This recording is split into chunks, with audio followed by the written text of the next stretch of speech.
ന്യായാധിപന്മാർ 2-ാം അധ്യായം. ബോഖിമിൽ വച്ചുള്ള മുന്നറിയിപ്പ്. കർത്താവിൻ്റെ ദൂതൻ ഗിൽഗാലിൽ നിന്ന് ബോഖിമിലേക്ക് ചെന്നു.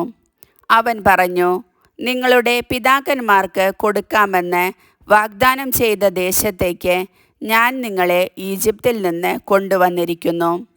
നിങ്ങളോട് ചെയ്ത ഉടമ്പടി ഞാൻ ഒരിക്കലും ലംഘിക്കുകയില്ലെന്നും ഈ ദേശവാസികളുമായി യാതൊരു സഖ്യവും നിങ്ങൾ ചെയ്യരുതെന്നും അവരുടെ ബലിപീഠങ്ങളെ നശിപ്പിച്ചു കളയണമെന്നും ഞാൻ നിങ്ങളോട് പറഞ്ഞു.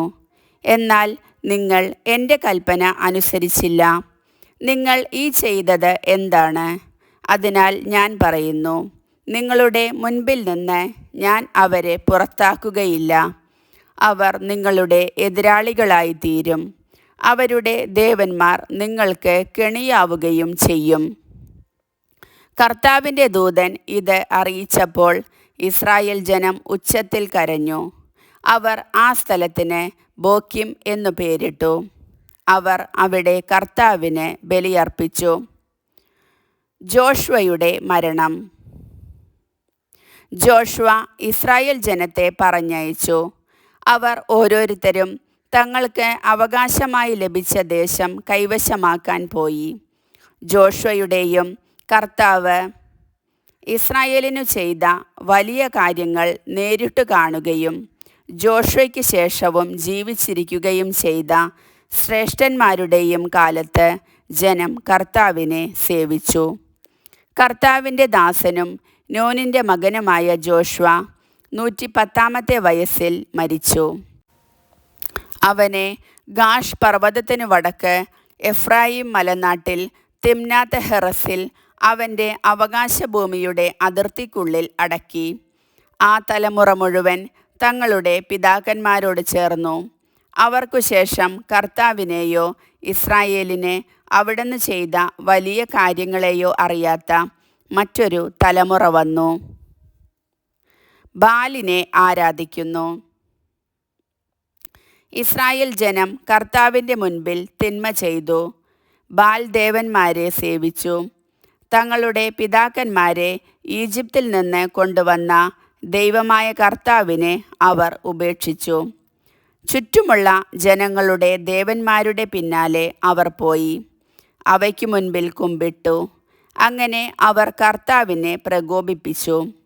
അവർ കർത്താവിനെ ഉപേക്ഷിച്ച് ബാൽ ദേവന്മാരെയും അസ്താർത്തെ ദേവതകളെയും സേവിച്ചു. ഇസ്രായേലിനെതിരെ കർത്താവിൻ്റെ കോപം ജ്വലിച്ചു. അവിടുന്ന് അവരെ കവർച്ചക്കാർക്ക് ഏൽപ്പിച്ചു കൊടുത്തു. അവർ അവരെ കൊള്ളയടിച്ചു. ചുറ്റുമുള്ള ശത്രുക്കളുടെ ആധിപത്യത്തിന് അവരെ വിട്ടുകൊടുത്തു. അവരോട് എതിർത്തു നിൽക്കാൻ അവർക്കു കഴിഞ്ഞില്ല.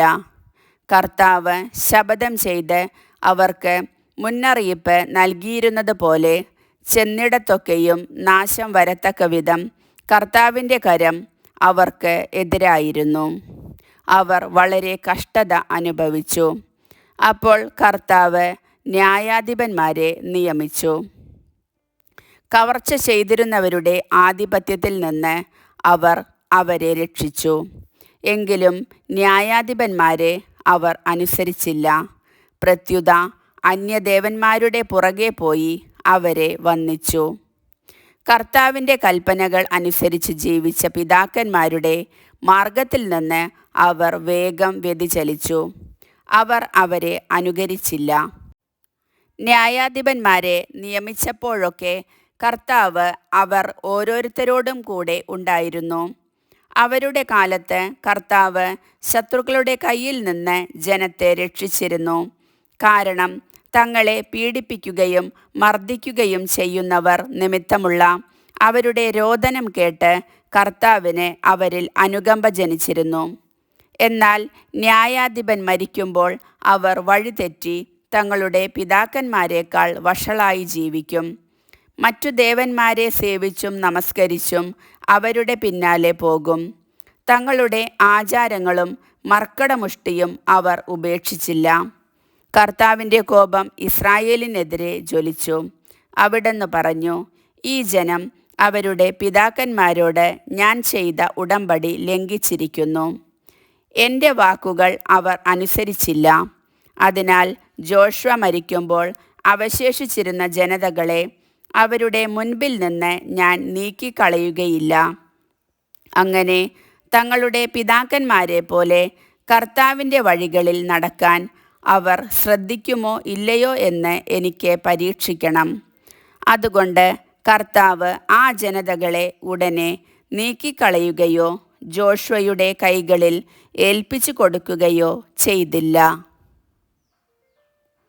കർത്താവിൻ്റെ വചനം.